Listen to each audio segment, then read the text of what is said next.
Hey guys, welcome back to another episode of Cooking with Clams. I'm Will, and I'm here actually at Planting Fields Arboretum on Long Island.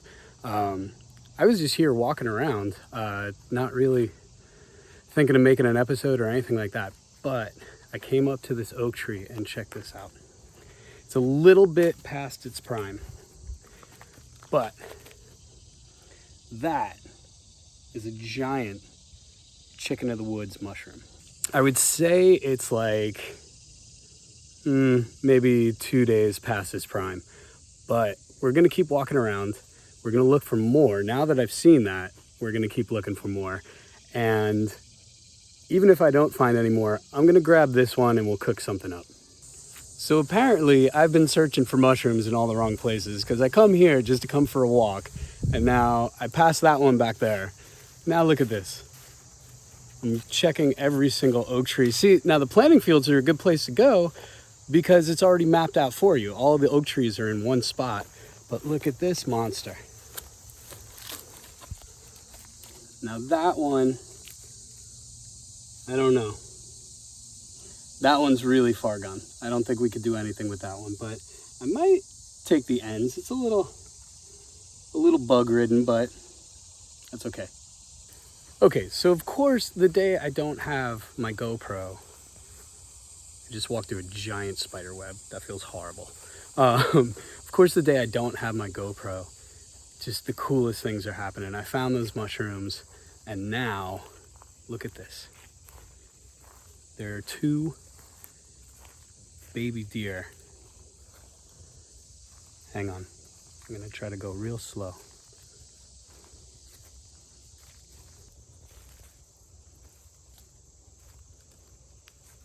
That one cares. This one does not. This one is very content.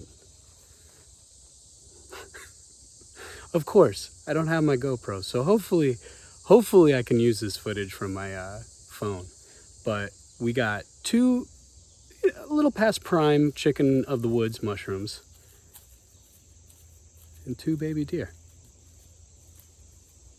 Unbelievable.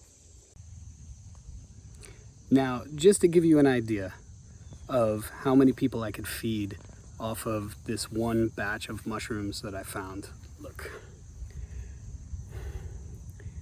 That is larger than my head. That could definitely feed about 10, 12 people. That's incredible. Absolutely incredible.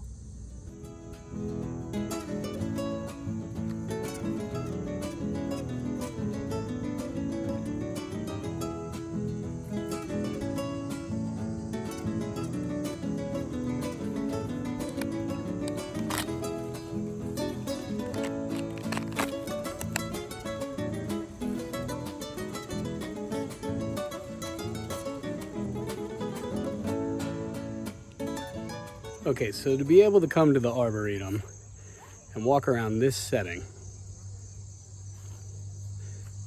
and find this and find those deers, I'm pretty lucky. I know I'm lucky. We're gonna head back to the house now, and we're actually gonna make chicken Alfredo. Why not, right? Chicken mushrooms, chicken Alfredo. Let's go. Okay, so this is a white poured chicken of the woods mushroom. Now these are easy to pick out because they don't have any lookalikes and they typically grow on oak. So I feel pretty safe eating these. But if you're gonna go out foraging, do your research, go with someone that knows what they're doing to teach you. Like I said before, these are a little bit past prime. They're probably like 3-4 days past where you really want them, but I couldn't pass it up. So what we're gonna do is clean them up more towards the end here, and that part is still good. It's still soft. It doesn't look like too much of the worms have gotten in there, but as we're cutting anything that looks wormy, we'll cut that away.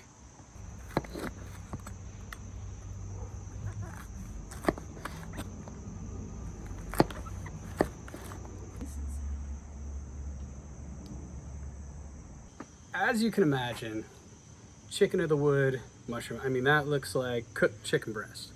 That's one of the ways to identify this mushroom. So we are going to treat it as such.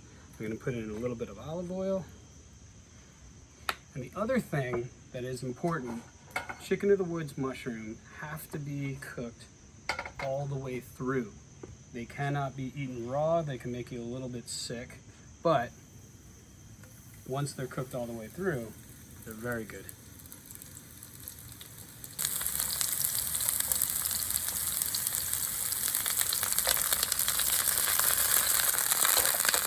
They already smell absolutely amazing.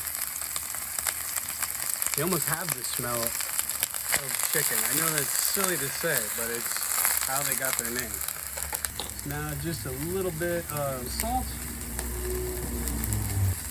And we're gonna sear these on both sides. I want a nice deep brown sear on them. Like that.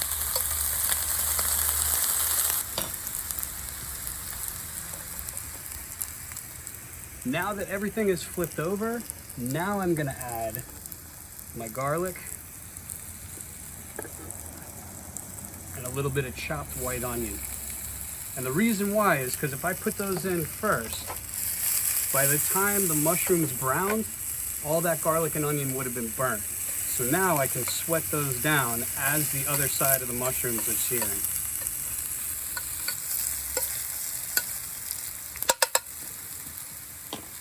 Okay, now I'm gonna add a little more salt to the other side,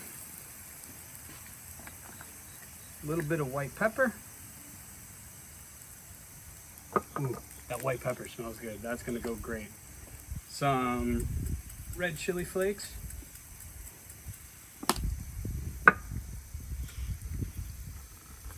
Some fresh thyme. And now, because we're making chicken Alfredo, let's just go all in. So we're throwing in a pat of butter, because we're gonna do heavy cream and cheese. Why are we gonna skimp on the richness? In fact, 2 pats of butter.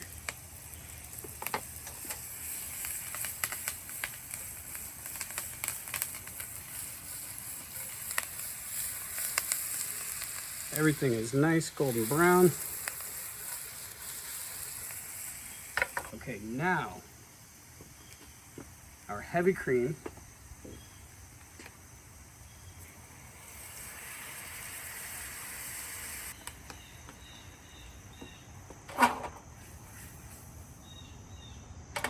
And we want that to come up to a boil.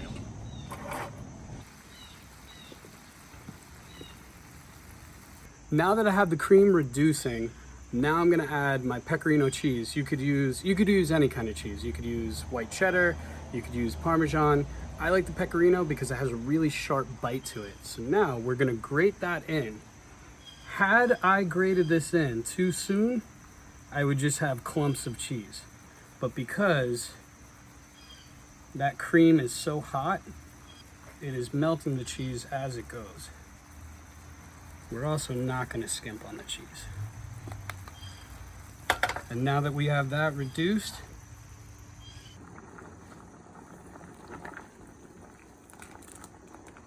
we're going to add our fettuccine that I cooked off earlier.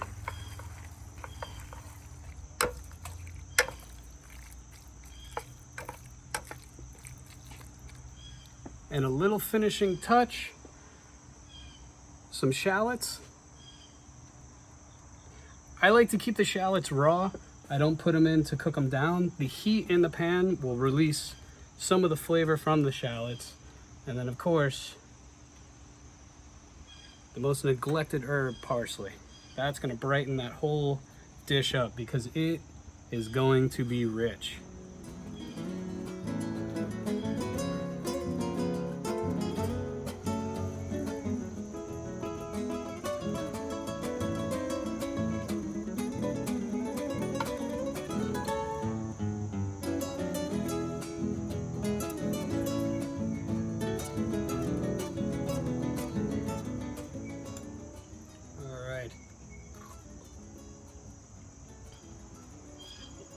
Let's call it what it is, mac and cheese. a little bit fancier. So you could call this a mushroom Alfredo, but because it's a chicken mushroom, I'm gonna call it chicken Alfredo. That is rich. That is rich, really good. Of course, the mushrooms, had I gotten to them a little bit earlier, would have been a little bit juicier, but they're still really, really good. That outer edge was still good. But yeah, the parsley cuts through, the shallots actually cut through, and it is a really, really nice dish. And those mushrooms are good. Well, if you like this episode, hit like, hit subscribe, and I'll see you on the next one.